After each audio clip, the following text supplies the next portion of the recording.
This is the Ohio AgNet from the Voice You Know at the News You Trust studio, sponsored by BASF and Zidua, the most trusted name in herbicides, providing Ohio soybean and corn acres with up to 2 weeks more residual activity and broad spectrum weed control. I'm Ty Higgins. Today's midday broadcast from Richland County and the farm of Lyndon Horst for this week's Feeding Farmer Stop, sponsored by Paradise Energy Solutions and presented by Ag Revolution, disrupting traditional farm service by putting farmers first. They bring the dealership to you with mobile on-farm service for all brands, supported by Fendt and Massey Ferguson as your full-service agriculture partner. Lyndon, tell me about the farm. So it's Dad and 4 of us boys here on the farm. We have row crop, cattle, and hog operation basically. Farm around 2,300 acres and have room for 400 head of cattle and have 3 finisher barns for herd livestock on the pigs. So yeah, we kind of split out. We all have somewhat part-time jobs, but more or less just all here on the farm work together. So as I was driving back, I saw the accelerator in the parking lot. We've got the planter here behind us in the barn. When will this thing start to get out into the field and make some progress? Right after lunch. Is that right? Yep, right after lunch.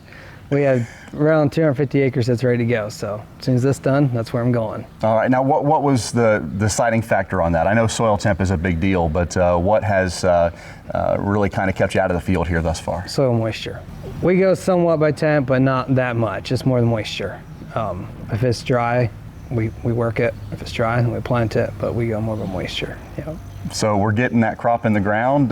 You have a couple of feeder barns around here, as you mentioned, livestock with both cattle and hogs, which means you've diversified, and it's so important these days with what's happening economically in agriculture. And a lot of farmers are trying to find things that, one, make them more efficient or make them profitable, and if you can do both at the same time, that's a win-win. Right. What have you been able to do here on your farm in order to maintain your progress of moving forward and possibly growing down the line? Custom work. We need the equipment to do our work. So if we have the equipment, if we have the money invested in equipment, and we have time, we split out and do custom work. Not a lot of just like planting and combining, but more manure hauling, hog manure and dairy manure, liquid manure basically, and chicken litter. We have the equipment to do our own, so we figure let's split out, let's do custom, help pay for this equipment and help other guys out that way. Is one thing we do, and we have part-time jobs somewhat. I have an equipment dealership where I handle manure spreading equipment or whatever. 2 brands of dry box spreaders, and then I service and sell the ZML line, which is strip till and liquid manure injectors. So that kind of keeps me busy on the side, and yeah, it's kind of a thing where we need the equipment, so if we were going to invest in it for our own, let's do custom with it.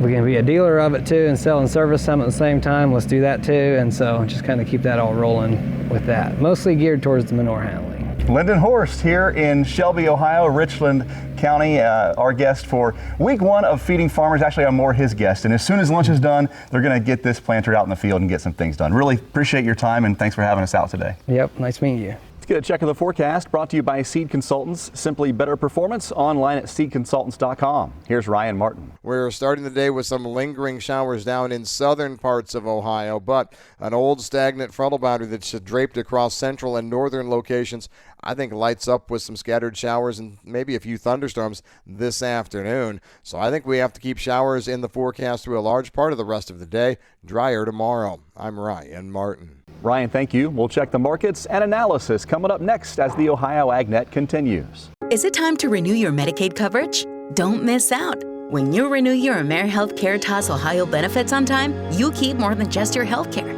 You keep your extra perks too.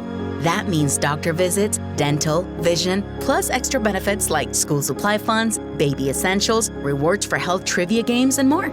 Don't risk losing the coverage and extras your family counts on. Visit AmeriHealthCaritasOH.com/renew today. That's AmeriHealthCaritasOH.com/renew. Welcome back to the Ohio AgNet. I'm Ty Higgins, and today's market analysis is brought to you by Louis Dreyfus Company. Excited to bring a brand new soybean crush facility to Upper Sandusky. Learn more about marketing your soybeans with LDC at 574-566-2113. The U.S. Ag Attaché in Argentina raised that corn crop to a record 61 million metric tons yesterday. That's 9 million metric tons higher than USDA. And soybean planting has been at a record pace thus far, and for the balance of the week, the rapid pace should continue continue before the arrival of more rain. Markets brought to you by Seed Consultants. Simply better performance online at seedconsultants.com. Corn higher by 2 to 2.5 at midday. The beans picking up 1.5 to 2. Wheat higher by 1/2 to 3/4. Live cattle for April down 62 at 246.80. May lean hogs up 12 points at 95.52. And feeder cattle for May 357.75. Loss of 77 points at midday. The Jackson County Regional Livestock Market having a bred cow sale Friday at 6 p.m. Visit jcrlm.com for details. jcrlm.com, your livestock authority. Get more of today's farm news, markets, and weather, and see our stop from Feeding Farmers Week 1 here in Richland County with the farm of Lyndon Horst.